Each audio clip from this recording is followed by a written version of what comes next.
అందరికీ నమస్కారం అండి. నేను assistant food controller Krishna and NTR districts.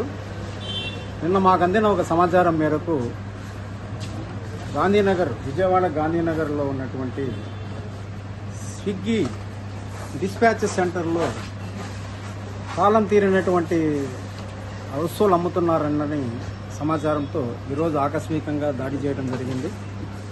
మా దాడుల్లో ఎక్స్పైరీ స్టాక్ దాదాపు 5,176 రూపాయలు విలువ గల వివిధ రకాలైనటువంటి ఆహార పదార్థాలు, బ్రెడ్స్ అయితేనేమి, మిల్క్ అయితేనేమి, ఇవన్నీ కూడా మాకు ఈరోజు దొరికినాయి. వాటిని మేము సీజ్ చేసి జాయింట్ కలెక్టర్ గారి కోర్టులో కేసు పెట్టడం జరుగుతున్నది. అలాగే ఈ ఆకస్మిక తనిఖీల్లో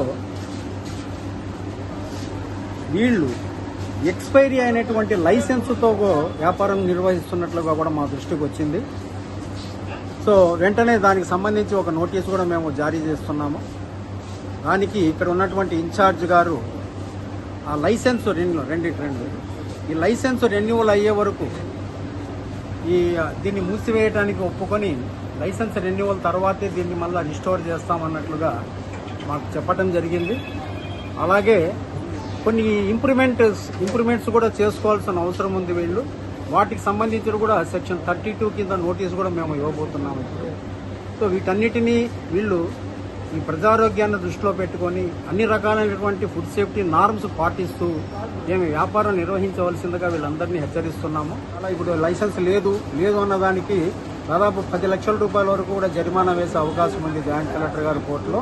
సో అలాగే వీళ్ళు ఏదైతే ఎక్స్పైరీ స్టాక్ను తమ దగ్గరే పెట్టుకొని ఈ అమ్మకానికి వినియోగిస్తారో దాని మీద కూడా మనకు సెక్షన్ 52 ప్రకారము మిస్బ్రాండెడ్ దాని ప్రకారం FSS యాక్ట్ ప్రకారం కఠినంగా శిక్షలు ఉంటాయండి. జరిమానాలు కూడా దాదాపు 3 లక్షల రూపాయల వరకు జరిమానా కూడా విధించే అవకాశం ఉందని కూడా మీకు సందర్భంగా తెలుసు. అలాగే ఈ స్విగ్గీని ఈ ప్రస్తుతానికి టెంపరీగా క్లోజ్ చేయమని చెప్పి ఆదేశాలు జారీ చేశాము. సో ఇవన్నీ మీరు దృష్టిలో పెట్టుకొని ప్రజలందరూ కూడా కొనేటప్పుడు అందరికీ కూడా సావధానంగా ఉండి కొనేటప్పుడు ఎక్స్పైరీ డేట్స్ అవి చూసుకొని best before dates, use by dates ఇవన్నీ కూడా పరిశీలించి అలా ఎలాంటి వయలేషన్స్ లేదా తప్పిదాలు ఉన్నా కానీ వెంటనే కూడా మా దృష్టికి తీసుకురావాల్సిందిగా మీ ద్వారా ప్రజలందరికీ కూడా ఈ సందర్భంగా నేను తెలియజేస్తున్నానండి.